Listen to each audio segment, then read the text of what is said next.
ஜன்சுராஜ் கட்சி முன்வைத்திருக்கு. உங்களுடைய முதற்கட்ட பார்வை திரு பத்ரி. இது உண்மையிலேயே பிரசாந்த் கிஷோர் இதை சொல்லியிருந்தாருன்னா அவருக்கு தேர்தல் அரசியலே தெரியல அப்படின்னு தான் சொல்ல முடியும். தேர்தல் ஸ்ட்ராட்டஜிஸ்டா இருந்தார். அதனாலதான் இவர் தான் ஊரா போய் 5000 கொடு 10,000 கொடுலாம் சொல்லியிருப்பாரு. இப்போ விரக்தியில் இப்படி பேசுகிறாரோ என்னவோ கொஞ்சம் புரியல நமக்கு. ஆளும் கட்சியில் இருக்கிறவங்க எப்போவுமே ஒரு நெகட்டிவ் ஃபேக்டர் அவங்களுக்கு இருக்கும்.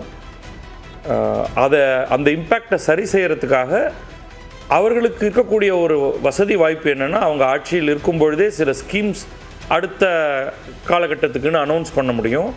ஒன் டைம் கேஷ் விநியோகமாக இருக்கலாம். இது பலர் சொல்கிறது செய்கிறது தான்.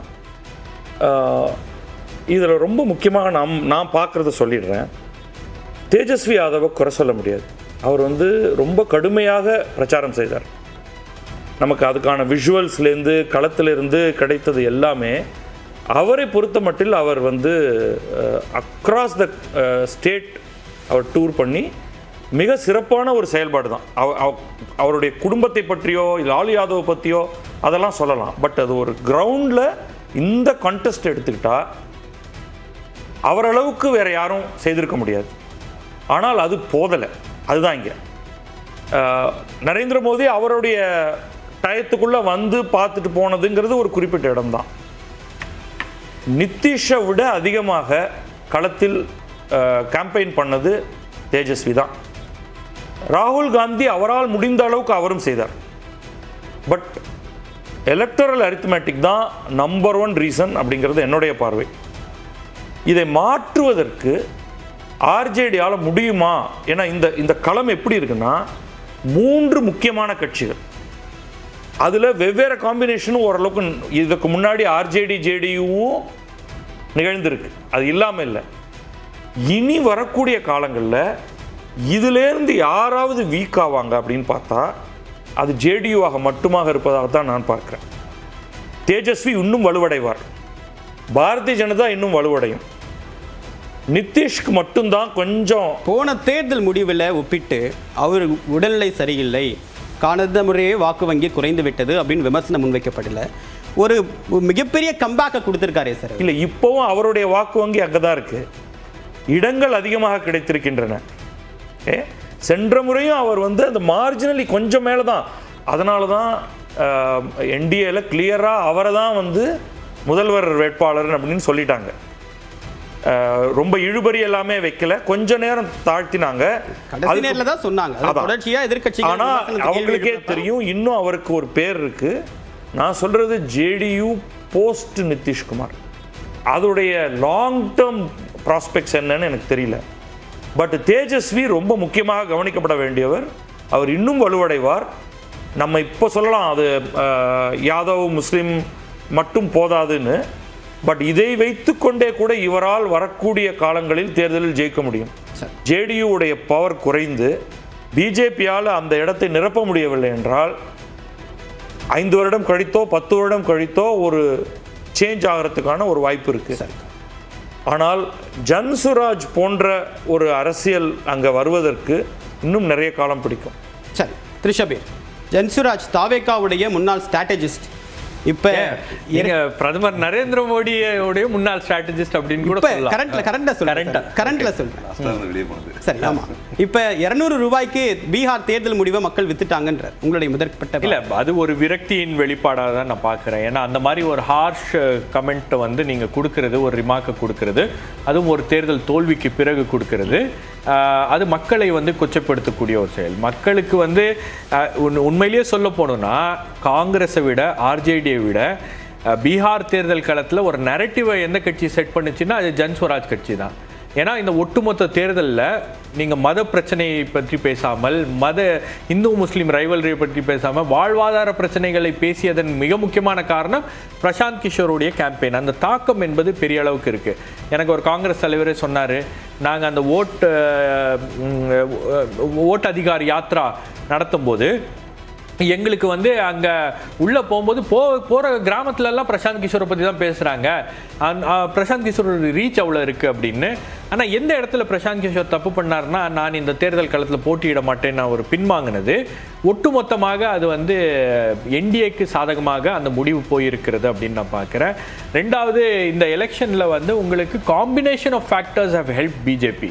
நீங்கள் ஒரு ஃபேக்டர் கிடையாது, இந்த விமன் ஃபேக்டர் மட்டும் கிடையாது. விமன் ஃபேக்டர், அவங்களுடைய காஸ்ட் காம்பினேஷன், அதுக்கப்புறம் வந்து எஸ்ஐஆர் எல்லாமே வந்து அவங்களுக்கு கை கொடுத்துருக்கு அப்படின்னு பார்க்குறேன்.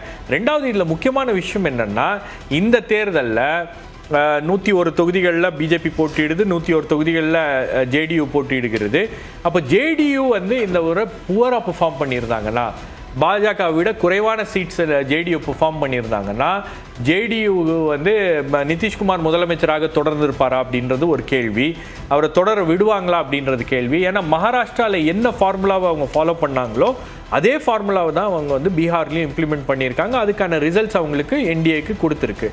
காங்கிரஸ் கட்சியில் என்ன ப்ராப்ளம்னா, மகாகட்பந்தன் கூட்டணியில் என்ன ப்ராப்ளம்னா, ஆர்ஜேடி மட்டுமே தேர்தல் களமாடியது, மற்றவர்கள்லாம் அதை செய்யலை. இன்னைக்கு கூட நீங்கள் பார்த்தீங்கன்னா தேர்தல் முடிவுகள் வெளிவந்து கொண்டிருக்கிறது. ராகுல் காந்தி யூரோப்பில் இருக்காரு, பிரியங்கா காந்தி நியூயார்க்கில் இருக்காங்க.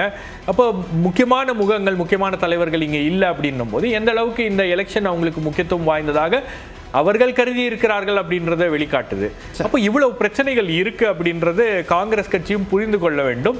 இந்த எலெக்ஷனை நோக்கி அவங்க போகும்போது இது அன்டெமோக்ராட்டிக் எலெக்ஷன், இதில் எங்களுக்கு இது சரியில்லை அது சரியில்லை அப்படின்னு காரணங்களை சொன்னாங்களே தவிர, அந்த தேர்தலை எப்படி களமாடுவது, அது நமக்கான சாதகமான சூழலை எப்படி உருவாக்குவது அப்படின்ற அந்த ஸ்ட்ராட்டஜியை ஒரு கூட்டணியாக மகாகட்பந்தன் செய்யலை, ஆர்ஜேடி காங்கிரஸ் கூட்டணி செய்யவில்லை அப்படின்றது தான் இந்த ரிசல்ட்ஸோடைய வெளிப்பாடு. அல்புகாரி என்ன பண்ணுறது, தோத்துட்டா நிறைய அட்வைஸ் கேட்டுக்கிட்டே தான் இருக்கணும் அப்படிங்கிறதுனால இன்னும் தொடரும். இப்போ அட்வைஸ் இப்போ சாயங்காலம் வரைக்கும் நிறைய அட்வைஸ் கேட்க வேண்டிய சூழல் வரும். 10 வருஷமா இதை கேட்டிருக்காங்க. நான் ஏன்னா அட்வைஸ் வந்து ஒரு வருஷம் யாரா இன்னும் பிராடர் எக்ஸ்டென்ட்ல அவருக்கு சொல்லணும்னா 2004 2014 அததான் ஏன்னா ஒரு நாங்கள் சொல்றது வந்து ஒரு பிராடர் அலிகேஷன். என்னன்னா இது ஜனநாயக விரோதங்க. நாளைக்கு நீங்க நடுநிலையாட உட்காந்து பேச முடியாதுங்க நாங்க சொல்றோம்.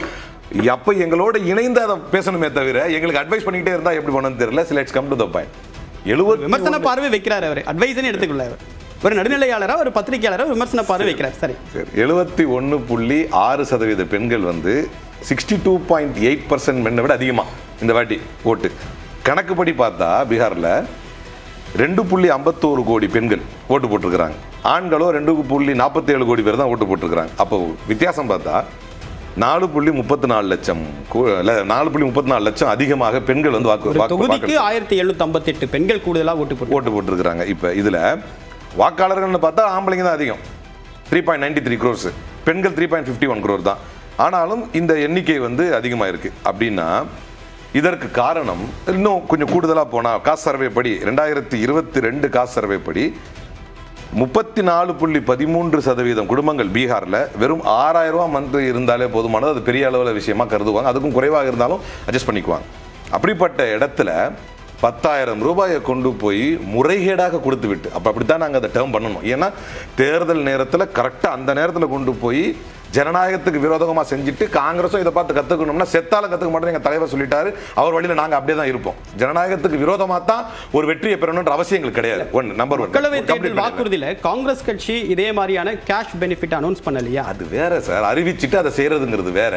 தேர்தல் நேரத்துக்கு முன்னால முறைகேடா அது வந்து தேர்தல் நெருக்க நேரத்துக்கு அவங்களுடைய அக்கௌண்ட்ல போட வச்சுட்டு அதையே தேர்தலுக்கான இம்பாக்டா மாத்துறதுங்கிறது ஜனநாயக விரோதம். ரெண்டுக்கு எவ்வளவு வித்தியாசம்? இதே தானே மகாராஷ்டிரால பண்ணாங்க. மகாராஷ்டிரால பண்ணும்போது காங்கிரஸ் கட்சி என்ன பண்ணுச்சு, என்ன பண்ண முடியும் அதுதான் கேக்குறேன் நானு. அடுத்தது மக்கள் மட்டத்துல அது பிரச்சாரமா கொண்டு போக முடியும்.